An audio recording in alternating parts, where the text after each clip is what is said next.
الكريم أما بعد فأعوذ بالله من الشيطان الرجيم بسم الله الرحمن الرحيم إن من البيان لسحرا محترم بزرگوں دوستو،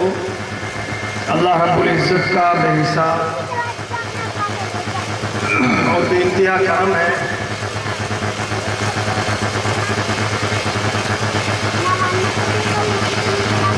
کہ جس کے ادائے شکر سے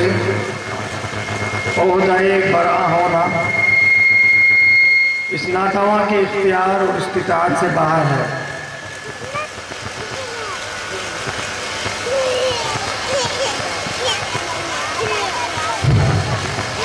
الحمدللہ آج کے اس نور و نکھت میں ڈوبی ہوئی رات میں اللہ کا شکر ہے ہمارے اسٹیج پر رونق افروز علماء اکرام کا یہ مجمع اور مدرسہ دارالعلوم زکریا کے بینر تلے یہ اجلاس منعقد کیا جا رہا ہے۔ حضرت مولانا مفتی صاحب کی کوشش اور جدوجہد سے ہماری سب کی ذمہ داری بنتی ہے کہ ہم اس پر رونق اجلاس کو کامیاب بنانے میں مفتی صاحب کا مکمل ساتھ دیں اور ان کی حوصلہ افزائی کریں۔ مجھے امید ہے کہ یہ اجلاس اپنی کامیابی کی منزلوں کو طے کرتا ہوا منزل مقصود تک پہنچے گا اور آپ تمام حضرات انشاءاللہ اس میں ہمارا ساتھ دیں گے۔ اس کے ساتھ ساتھ میں اپنے تمام گاؤں والوں سے گزارش کر رہا ہوں کہ اپنے مصروفیت اوقات کو ترک کر کے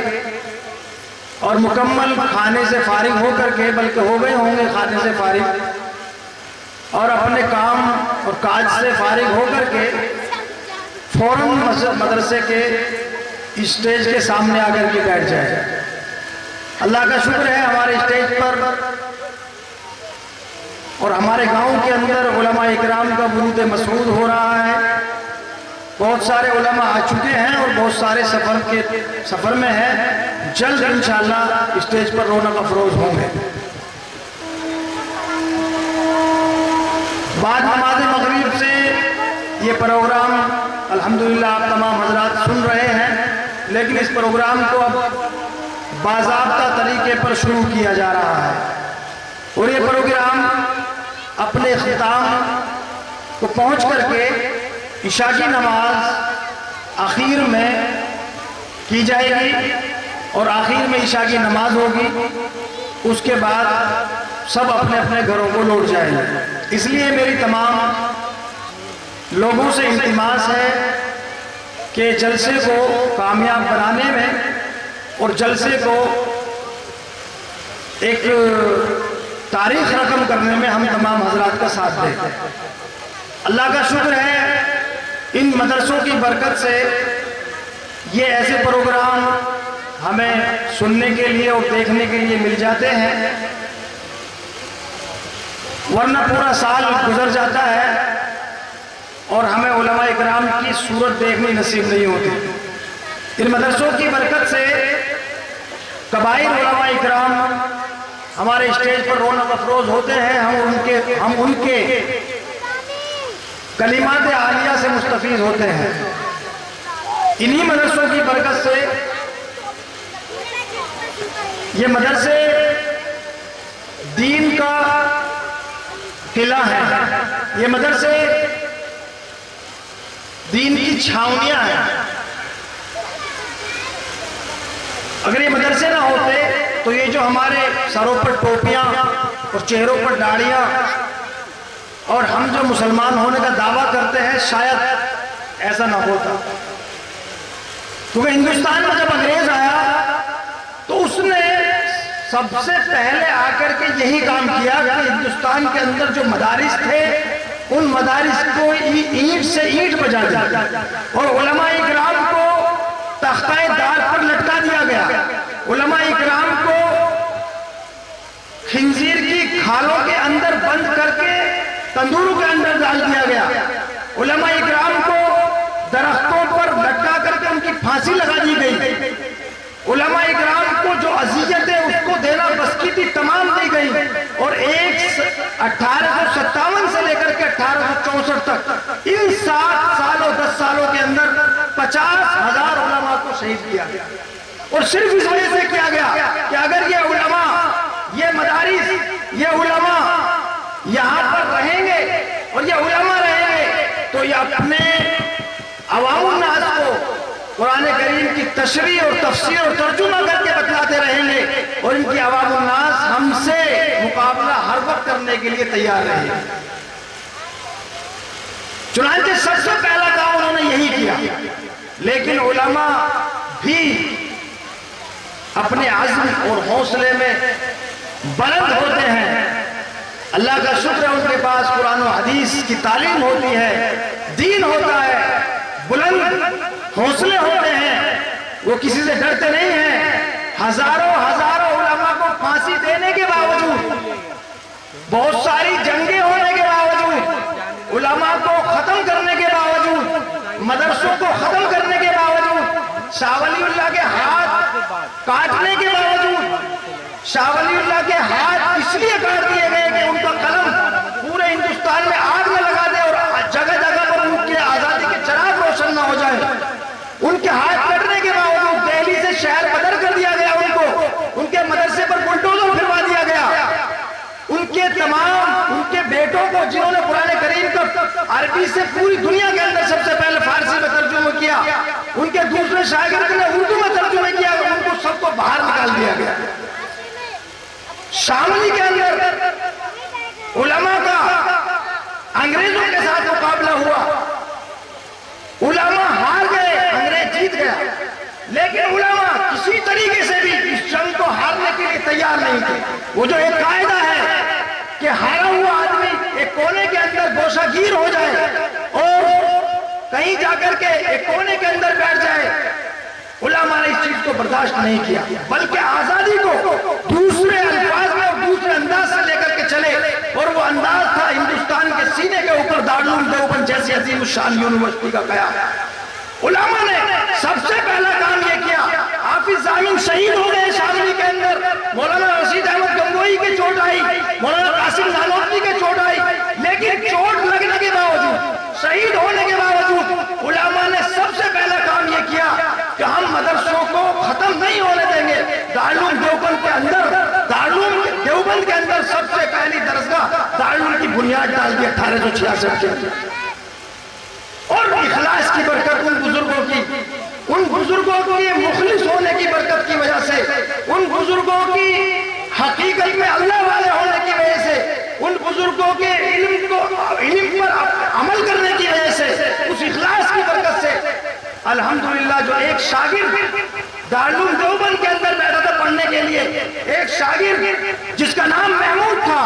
پڑھانے والا استاد اس کا بھی نام محمود تھا، اس ایک شاگرد اور ایک استاد کی برکت سے دارالعلوم دیوبند ان کے اخلاص کی وجہ سے آج پوری دنیا کے اندر پھیلا ہوا ہے۔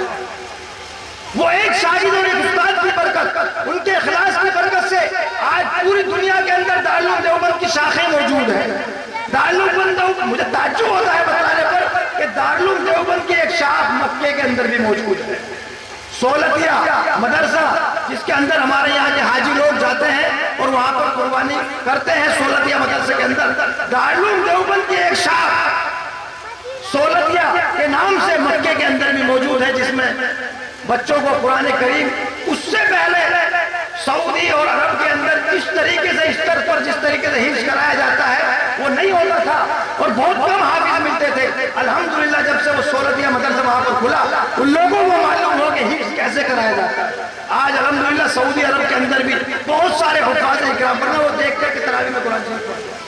دارالعلوم دیوبند کی برکت، ان مدرسوں کی برکت، اسی وجہ سے ان مدرسوں کے بارے میں حضرت مولانا اشرف علی تھانوی رحمۃ اللہ علیہ نے لکھا ہے کہ اگر تم ان مدارس کے لیے 4 کام کرنے تمہیں ضرور چاہیے. اسی وجہ سے لکھا ہے 4 کام ضرور کرنے چاہیے. سب سے پہلا کام تو یہ ہے کہ ان مدارس میں اپنے بچوں کو پڑھنے کے لیے بھیجا جائے. ان مدرسوں کے اندر اپنے بچوں کو پڑھنے کے لیے بھیجا جائے اور علوم نبوت سے اپنے بچوں کے دلوں کو پرنور کیا جائے. علوم نبوت سے اپنے بچوں کو سرفراز کیا جائے. علوم نبوت سے اپنے بچوں کے دلوں کو نور سے بھر دیا جائے. حافظ بنایا جائے, علماء بنائے جائیں, مفتیان کرام بنائے جائیں. ہر بچوں کو ہر گھر کے اندر ہمارے ایک مولوی ہونا ضرور. مولانا نے کہا کہ اگر آپ اس کام کو نہیں کر سکتے اور اپنے بچوں کو کسی مجبوری کی وجہ سے حافظ عالم نہیں بنا سکتے تو دوسرا کام یہ کیا جائے کہ ان مدرسوں کی امداد کی جائے. اپنے بچوں کو آپ کہیں بھی بھیجیں, کسی وجہ سے نہیں بھیج رہے ہیں تو ان مدرسوں کی امداد کی جائے. ان مدرسوں کی امداد کی جائے. دامے درامے سخنے باتوں سے بھی امداد کی جائے, پیسوں سے بھی امداد کی جائے, چل پھر کر کے بھی امداد کی جائے. کوئی عالم اگر تمہارے پاس مدرسے کی امداد کے لیے آئے تو فوراً اس کو دیا جائے. کوئی عالم اگر مدرسے کو ترقی دینے کے لیے آپ کے پاس آتا ہے صرف پیسوں کی امداد نہیں بلکہ باتوں سے امداد کی جائے. مولانا نے لکھا کہ اگر تم کسی وجہ سے امداد بھی نہیں کر سکتے, مدارس کی امداد بھی نہیں کر سکتے, بچوں کو بھی نہیں پڑھا سکتے تو تیسرا کام یہ کیا جائے کہ ان مدرسوں کے لیے دعا کی جائے. اللہ تعالیٰ ان مدرسوں کو کامیابی عطا فرمائے. یہ کام تیسرا کیا جائے. یہ تو بہت آسان کام ہے لیکن بہت سارے لوگ ہمارے ایسے ہیں, مسلمانوں کے اندر ایسے لوگ ہیں جو مدارس کی برائی کرتے ہوئے نہیں کرتے, علماء کی برائی کرتے ہوئے نہیں کرتے. بہت سارے لوگ میں نے خود اپنی آنکھوں سے دیکھے ہیں جو کسی مدرسے کو کچھ کہیں گے, مولانا تو ایسے کھا رہے ہیں, مدرسے تو ایسے پی رہے ہیں اور مولانا تو ایسے کھا لیا, اپنے گھر بھر لیا, اپنی جیب بھر لی. رات دن ان کو یہی کام ہے بس مدرسے کی. مولانا نے لکھا کہ اگر تیسرا کام بھی نہیں کر سکتے تو چوتھا کام یہ ہے کہ کم سے کم درجے میں سب سے چوتھا کام یہ ہے کہ مدرسوں کی برائی نہ کی جائے. اور مولانا نے لکھا کہ اگر اس چوتھے کام پر بھی عمل نہ کیا گیا اور ہم مدرسوں کی برائی کے چکر میں لگے رہے اور ہم ان کی برائی کے لیے تیار رہے تو اللہ کے عذاب کے لیے تیار رہے. کیونکہ مدرسوں میں قرآن کریم کی تعلیم ہوتی ہے اور اللہ تعالیٰ نے ارشاد فرمایا اِنَّا نَحْنُ نَزَّلْنَا الذِّكْرَ وَإِنَّا لَهُ لَحَافِظُونَ. ہم نے اس قرآن کو اتارا ہے اور ہم ہی اس کی حفاظت کرنے والے ہیں. مدرسے کیا ہیں؟ مدرسے قرآن کریم کے پڑھانے کا ایک ذریعہ ہے. مدرسے دین کا قلعہ ہے. مدرسے علم پھیلانے کا ایک روشنی ہے, علم کی پھیلانے کا ایک اڈا ہے, علم کی چھاؤنیاں ہیں, قرآن کو پھیلانے کا ایک ذریعہ ہے. اور جب ہم مدرسوں کی برائی کریں گے تو مدرسوں کا مطلب, برائی کرنے کا مطلب یہ ہوا کہ ہم نے قرآن و حدیث کی برائی کی, ہم نے قرآن و حدیث کو مٹایا, قرآن و حدیث کو ختم کرنے کی کوشش کی. اور اللہ تعالیٰ کہہ رہا ہے کہ جو قرآن و کریم کو مٹایا میری اس سے دشمنی ہے. کسی نہ کسی طریقے سے اس پر عذاب آنا ضروری ہے. اس لیے مدرسے نعمت ہیں اللہ تعالیٰ کی, ہندوستان کے اندر خاص طور سے نعمت ہے. یہ مدرسے بنیاد ہیں, یہ مدرسے بنیاد ہیں, سب کی ماں ہیں. جتنی بھی تنظیمیں ہندوستان کے اندر کام کر رہی ہیں, جتنی بھی جماعتیں کام کر رہی ہیں, ان سب کی ماں مدرسے ہیں. یہاں پر مکمل دین سکھایا جاتا ہے, الف سے لے کر یا تک نہیں, بخاری تک, الف سے لے کر یا تک نہیں, مفتیوں تک, عالم تک, حفاظ قرہ حضرات اور تمام علوم انہی مدرسوں کے اندر پڑھائے جائے. اس لیے ان مدرسوں کی برکت سے ہم آج اللہ کا شکر یہاں پر بیٹھے ہوئے ہیں اور علماء اکرام کا ورود مسعود ہو رہا ہے. علماء اکرام کے بیانات سے بہت جلد انشاءاللہ ہم مستفید ہوں گے. بہت دور دراز سے ہمارے مدرسے کے اندر علماء اکرام آ رہے ہیں اور حدیث میں ہے کہ جس بستی میں اور جس گاؤں کے اندر علماء اکرام کا ورود مسعود ہوتا ہے, قبرستان سے جب وہ علماء اکرام اس گاؤں کے اندر موجود رہتے ہیں, اس قبرستان سے عذاب کو ہٹا دیا جاتا ہے. اگر مردوں پر عذاب ہو رہا ہو تو عذاب کو ہٹا دیا جاتا ہے. اتنے مبارک ہیں ان کے قدم، جس گاؤں میں ان کے قدم پڑتے ہیں وہ فرشتے آتے ہیں اور قبرستان سے عذاب ہٹا دیا جاتا ہے مردوں کے لیے۔ اس لیے ہم مدارس کی قدر کریں، تفصیل کا موقع نہیں ہے، خلاصہ یہ ہے کہ ہم مدرسوں کی قدر کریں اور جو علماء اکرام یہاں پر آ رہے ہیں ان کے بیانات سے مستفیض ہوں اور آخر تک اسی طریقے سے دل جوڑی، دل جمی اور دل لگنی کے ساتھ جمے رہیں اور آخر تک اس جلسے کو کامیاب بنانے میں ہمارا ساتھ کریں گے۔ جیسا کہ آپ سبھی حضرات جانتے ہیں کہ جب بھی کوئی دینی مجلس نہیں بلکہ دنیاوی مجلس بھی، کوئی بھی عظیم الشان کام جب کیا جاتا ہے تو اس کام کی باغ ڈور کے لیے کسی نہ کسی عظیم شخصیت کو چن لیا جاتا ہے۔ کوئی بھی کام دنیا کا، اور جو کام بغیر سرپرست کے وجود میں آتا ہے وہ کامیاب نہیں ہوتا، اس لیے کسی نہ کسی شخصیت کو چنتے ہیں تاکہ اس پروگرام کو بحسن خوبی اختتام تک پہنچایا جا سکے۔ آج کے اس پروگرام کی صدارت کے لیے جس عظیم ہستی کا انتخاب کیا گیا ہے اس ہستی کا نام ہے حضرت مولانا عبد الرحمن صاحب، بانی جامعہ رحیمیہ۔ الحمدللہ اسٹیج پر موجود ہیں، انہی کی سرپرستی اور انہی کی صدارت میں اس جلسے کو چلایا جائے گا اور یہ جلسہ اختتام پذیر ہوگا۔ میں امید کرتا ہوں کہ انشاءاللہ یقیناً یہ جلسہ ہمارا کامیاب ہوگا۔ ہمارے مہمان خصوصی حضرت مولانا مفتی اشرف صاحب محدث جامعہ گلزار حسینیہ اجرالا سے تشریف لا رہے ہیں، جو سفر میں بہت جلد انشاءاللہ آ چکے ہیں، ہمارے اسٹیج پر موجود ہیں۔ الحمدللہ، اللہ کا شکر ہے، اللہ کا شکر ہے۔ اور جناب حضرت قاری محمد طلحہ صاحب قاسمی ناظم اعلیٰ جامعہ فاروقیہ بلند شہر کے الحمدللہ ہمارے اسٹیج پر موجود ہیں۔ انشاءاللہ بھی چند منٹوں کے بعد ان کی تلاوت سے آپ سبھی سامعین مستفید ہوں گے۔ اور بھی بہت سارے علماء اکرام ہیں، جناب حضرت مولانا مفتی محمد امجد صاحب، بہت زبردست خطاب ہوگا ان کا، بہت اچھے بولنے والے آدمی، بہت ہی اچھے مقرر انشاءاللہ بہت جلد ہمارے اسٹیج پر ہوں گے۔ حضرت مولانا زین العابدین صاحب اور دیگر علماء اکرام، بہت سارے علماء اکرام اور اکابرین اور بھی ہیں جو آ رہے ہیں، جن کا نام بعد میں انشاءاللہ کھول دیا جائے گا، اس میں لکھا نہیں گیا ہے۔ آپ تمام حضرات سے بس میری التماس ہے کہ آپ آخر تک اسی طریقے سے دل جمی اور دل لگنے کے ساتھ تشریف رکھیں، انشاءاللہ یہ پروگرام بحسن خوبی اختتام پذیر ہوگا۔ محترم بزرگوں، دوستو، میں اپنے تمام علماء اکرام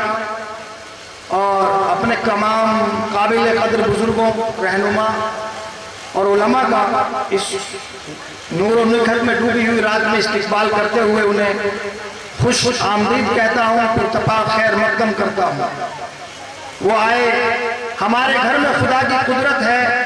وہ آئے ہمارے گھر میں خدا کی قدرت ہے، کبھی ہم ان کو کبھی اپنے گھر کو دیکھتے ہیں۔ اور آخر میں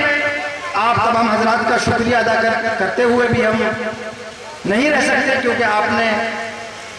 مصروفیت اوقات کے باوجود اور بہت زیادہ مصروفیت اور کام کے باوجود ہماری ہمت حوصلہ افزائی کرنے کے لیے اور ہماری دلجوئی کرنے کے لیے آپ تمام حضرات یہاں تک تشریف لائے۔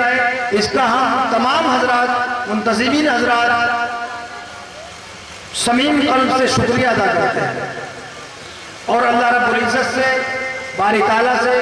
دعا گو ہے کہ اللہ تعالیٰ ہمارے یہاں آنے کو اور آپ تمام حضرات کے یہاں آنے کو قبول فرمائے اور پورے ملت اسلامیہ کے اندر اس جلسے کے فیض کو جاری اور ساری فرمائے۔ تیرے ضمیر پہ جب تک نہ ہو نزول کتاب، تیرے ضمیر پہ جب تک نہ ہو نزول کتاب،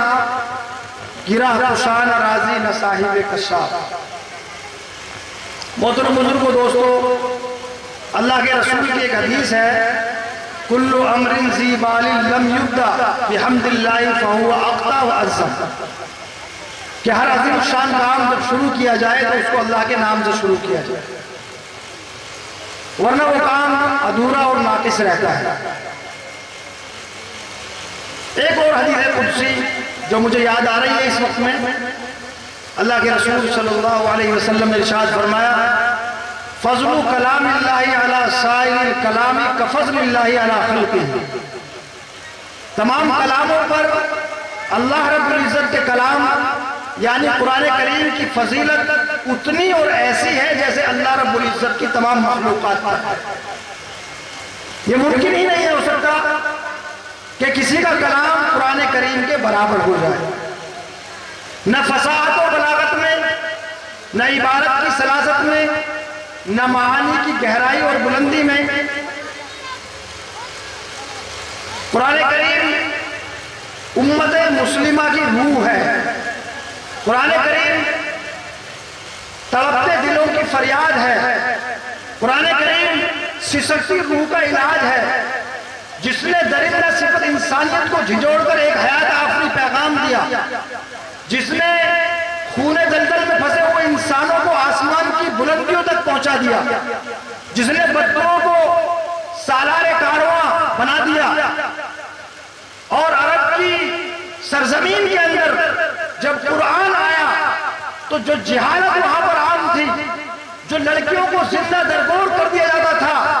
ایک چھوٹی سی بات پر لڑائی ہونے کے بعد کئی سو سال جنگیں ہوتی تھی، وہ قرآن کریم کے آنے کی برکت سے تمام چیزیں ختم ہو گئی۔ تو میں سمجھتا ہوں کہ اس عظیم الشان اجلاس اور پرنور اجلاس کا آغاز قرآن کریم کی تلاوت سے ہو، اور جب قرآن کریم سے اس جلسے کا آغاز کیا جائے گا تو میں سمجھتا ہوں کہ یہ جلسہ یقیناً بابرکت بنے گا اور جلسے کو برکت حاصل ہوگی۔ میں قرآن کریم سے اس جلسے کا آغاز کرنے کے لیے اپنے بہت ہی معزز اور محترم اور مکرم دوست جناب قاری محمد طلحہ صاحب ناظم اعلیٰ جامعہ فاروقیہ بلند شہر سے گزارش کر رہا ہوں کہ تشریف لائیں۔